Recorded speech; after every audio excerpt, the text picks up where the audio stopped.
بسم اللہ الرحمن الرحیم۔ السلام علیکم۔ موت ایک اٹل حقیقت ہے۔ اس دنیا میں ہر جاندار کو موت نے اپنی لپیٹ میں لینا ہے۔ انسان دنیاوی زندگی میں اتنا مصروف ہے کہ موت کی حقیقت کو قبول نہیں کرنا چاہتا۔ اللہ تعالیٰ قرآن مجید میں ارشاد فرماتا ہے کہ ترجمہ: ہر جان کو موت کا ذائقہ چکھنا ہے۔ اس آیت کی روشنی میں ہر جاندار چیز نے ایک دن اس دنیا فانی سے رخصت ہو جانا ہے۔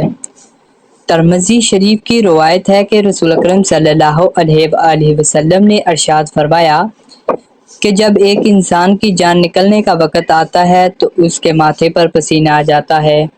علماء کرام اور محدثین اس پسینے کے بارے میں ارشاد فرماتے ہیں کہ موت کے وقت انسان اپنے گناہوں کے زیادہ اور اعمال صالحہ کم ہونے کے باعث اللہ تعالیٰ سے شرمندہ ہو رہا ہوتا ہے۔ ترمذی شریف کی صحیح روایت ہے کہ نبی کریم صلی اللہ علیہ وآلہ وسلم نے ارشاد فرمایا: مومن پیشانی کے پسینے کے ساتھ مرتا ہے، یعنی مومن شخص موت کی شدت میں مبتلا ہو رہا ہوتا ہے اور تکلیف اس کے گناہوں کی بخشش کا ذریعہ بن جاتی ہے۔ حضرت عائشہ رضی اللہ تعالی عنہ سے روایت ہے کہ حضور اکرم صلی اللہ علیہ وآلہ وسلم میرے پاس تشریف لائے۔ اس وقت ان کا قریبی رشتہ دار قریب المرگ تھا اور اس کا دم گھٹ رہا تھا۔ حضور اکرم صلی اللہ علیہ وآلہ وسلم نے حضرت عائشہ رضی اللہ تعالی عنہا کو اپنے مرنے والے رشتہ دار کی وجہ سے پریشان دیکھ کر فرمایا: اپنے رشتہ دار پر غمگین مت ہونا، کیونکہ یہ بھی ان کی نیکی میں سے ہے۔ ایک اور حدیث میں آتا ہے کہ مومن کو موت کی سختی پر اجر و ثواب ملتا ہے۔ جب ایک انسان کے اس دنیا سے جانے کا وقت آتا ہے تو وہ موت کے وقت اپنی ہر چیز یعنی مال و دولت، عزیز و اقارب اور دوست وغیرہ کے بارے میں سب کچھ بھول جاتا ہے، لیکن نزاع کے وقت وہ صرف دو لوگوں کو یاد کرتا ہے جن کو وہ اس وقت بھی بھول نہیں پاتا اور ان سے ملنے کے لیے بے قرار ہو جاتا ہے، ان کے غم و ارمان میں روتا رہتا ہے۔ مولانا جلال الدین رومی فرماتے ہیں کہ میرے محلے میں کسی شخص کی جان کنی کا وقت قریب تھا۔ ان کے اہل خانہ میں سے ایک شخص میرے پاس آیا اور کہا: مولانا صاحب، ہمارا ایک عزیز قریب مرگ ہے، آپ تشریف لا کر انہیں کلمہ پڑھنے کی تلقین فرمائے۔ مولانا رومی اس مرنے والے کے گھر گئے اور اس کے پاس بیٹھ گئے۔ اس مرنے والے شخص کے ارد گرد اس کے تمام اہل خانہ اور رشتہ دار موجود تھے۔ مرنے والا مکان کی چھت کو دیکھ رہا تھا اور کچھ بول نہیں پا رہا تھا۔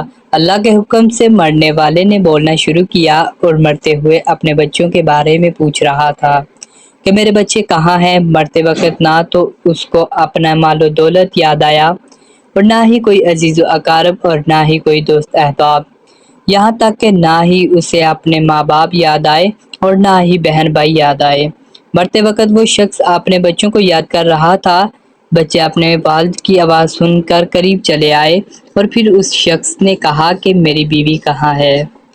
بیوی اپنے شوہر کی آواز سن کر دوڑی آئی اور اس کے پاس بیٹھ گئی۔ مرنے والا شخص ان سے کہتا ہے کہ میں تم لوگوں کے بارے میں بے حد پریشان ہو رہا ہوں کہ میرے مرنے کے بعد تمہارا کیا ہوگا۔ پیارے دوستو، انسان مرتے وقت یہ بھول جاتا ہے کہ میرے مرنے کے بعد میرے ساتھ کیا سلوک ہونے والا ہے، بلکہ وہ مرتے وقت بھی اپنے بچوں اور بیوی کے بارے میں سوچ رہا ہوتا ہے۔ وہ یہ سوچ رہا ہوتا ہے کہ میرے مرنے کے بعد میرے بچوں کا مستقبل کیا ہوگا، میرے ان یتیم بچوں کو کھانا کون کھلائے گا، میرے مرنے کے بعد میرے عزیز و اقارب میں سے، میرے بہن بھائی میں سے، میرے دوست احباب میں سے میرے بچوں کو میری طرح کون کھلائے گا، میری طرح میرے بچوں کا خیال کون رکھے گا۔ وہ یہ سوچ کر اتنا پریشان ہو رہا ہوتا ہے کہ اس کے ماتھے پر پسینہ آنا شروع ہو جاتا ہے اور اس کی آنکھوں سے آنسو جاری ہو رہے ہوتے ہیں۔ مولانا رومی فرماتے ہیں کہ مرنے والا شخص اپنی بیوی کو مخاطب کرتے ہوئے کہتا ہے کہ میں تو یہ دنیا سے رخصت ہو رہا ہوں، مجھ پر اور اپنے آپ پر ایک نیکی کرنا، میرے بچوں کو قرآن کی تعلیم سے ہمکنار ضرور کرنا، کیونکہ مرنے کے بعد میرے بچوں کی زبان سے قرآن مجید کے الفاظ نکلنے سے میری قبر روشن اور منور ہو جائے گی۔ ان کی زبان سے سورہ یاسین، سورہ رحمان جیسی مبارک صورتیں ادا ہونے سے اللہ تعالیٰ مجھ پر اپنا فضل فرمائے گا اور مجھے جہنم کی آگ سے محفوظ فرمائے گا۔ پیارے دوستو، اپنے بچوں کو قرآن کی تعلیم ضرور دلوائیں، کیونکہ دین کی تعلیم سے ہی دنیا اور آخرت دونوں میں بخشش کا باعث بنے گی۔ آپ نے حضرت موسیٰ علیہ السلام کا واقعہ سنا ہوگا۔ ایک قبرستان سے گزر رہے تھے، آپ نے دیکھا کہ قبر میں ایک شخص کو عذاب الہی ہو رہا تھا۔ اس کی قبر جہنم کے گھروں میں سے ایک گرہ بنی ہوئی تھی۔ جب آپ اپنا کام ختم کر کے واپس اسی رستے سے لوٹ رہے تھے تو آپ نے دیکھا کہ وہی قبر جس میں جہنم کی آگ بھڑک رہی تھی، اب وہ قبر جنت کے باغوں میں سے ایک باغ بنی ہوئی ہے۔ جو شخص کچھ دیر پہلے عذاب میں مبتلا تھا، اب وہ جنت میں چہل قدمی کر رہا ہے۔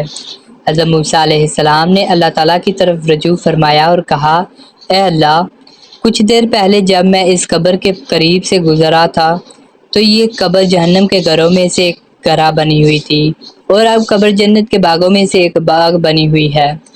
اللہ تعالیٰ نے ارشاد فرمایا، اے موسیٰ، جب سے یہ شخص فوت ہوا تھا تو اس کی بیوی کے پیٹ میں ایک بچہ تھا جو پیدا ہو گیا، اور آج یہی بچہ بڑا ہو کر مسجد گیا اور مسجد کے معلم نے پہلی مرتبہ بسم اللہ پڑھائی ہے۔ فرمایا، اے موسیٰ، مجھے حیا آتی ہے کہ اس کا بچہ میرا نام لے اور میں اس کو عذاب میں مبتلا رکھوں، یہ میری رحمت کے خلاف ہے۔ مولانا جلال الدین رومی فرماتے ہیں کہ جب موت کا فرشتہ آ پہنچا تو اس کا جسم کانپنے لگا اور اس کی زبان لڑکھڑانے لگ گئی، کیونکہ جب موت جسم سے جدا ہوتی ہے تو اس کے ہونٹ آپ سے جدا ہو جاتے ہیں۔ انسان کی روح پیروں سے ہوتی ہوئی منہ کے ذریعے ہونٹوں سے نکل جاتی ہے۔ جب روح دل کے پاس پہنچتی ہے تو انسان اپنی زندگی میں پہلی بار فرشتے اور شیطان کو دیکھتا ہے۔ ایک طرف فرشتے اس کے اعمال کے مطابق مشورہ دیتے ہیں اور دوسری طرف شیطان اس کو برگلانے کی کوشش کرتا ہے۔ اگر تو انسان نیک ہو تو اس کا دماغ نیک کلمات یعنی کلمہ طیبہ اور درود شریف پڑھنے کا حکم دیتا ہے، اور اگر اس کے اعمال بد ہوں تو وہ شخص شیطان کے بہکاوے میں آ جاتا ہے اور کلمہ طیبہ کا ورد جاری نہیں کر ہوتا۔ حضرت اما عائشہ رضی اللہ تعالیٰ عنہا سے روایت ہے کہ جب اللہ تعالیٰ کسی انسان کے ساتھ بلائی کا ارادہ فرماتا ہے تو اس کی موت سے 1 سال قبل اللہ تعالیٰ ایک فرشتہ مقرر فرما دیتا ہے جو کہ اس شخص سے اعمال صالحہ کرواتا رہتا ہے اور برے اعمال سے روکتا ہے، یہاں تک کہ جب وہ دنیا سے جاتا ہے اور نیک کاروں میں شامل ہو جاتا ہے اور لوگ کہتے ہیں کہ اس کی اچھی موت واقع ہوئی۔ اللہ تعالیٰ سے دعا ہے کہ اللہ تعالیٰ ہم سب کو نیک اعمال کرنے اور نیک اولاد صالحہ عطا فرمائے۔ ہمیں بھی چاہیے کہ ہم اپنے بچوں کو دنیاوی تعلیم کے ساتھ ساتھ دنیا کی تعلیم اور قرآن کی تعلیم بھی دلائیں تاکہ ہماری قبریں روشن اور منور رہیں۔ تو ملتے ہیں دوستو مزید ایسی ویڈیو کے ساتھ، اس وقت تک کے لیے اللہ حافظ، اللہ حافظ۔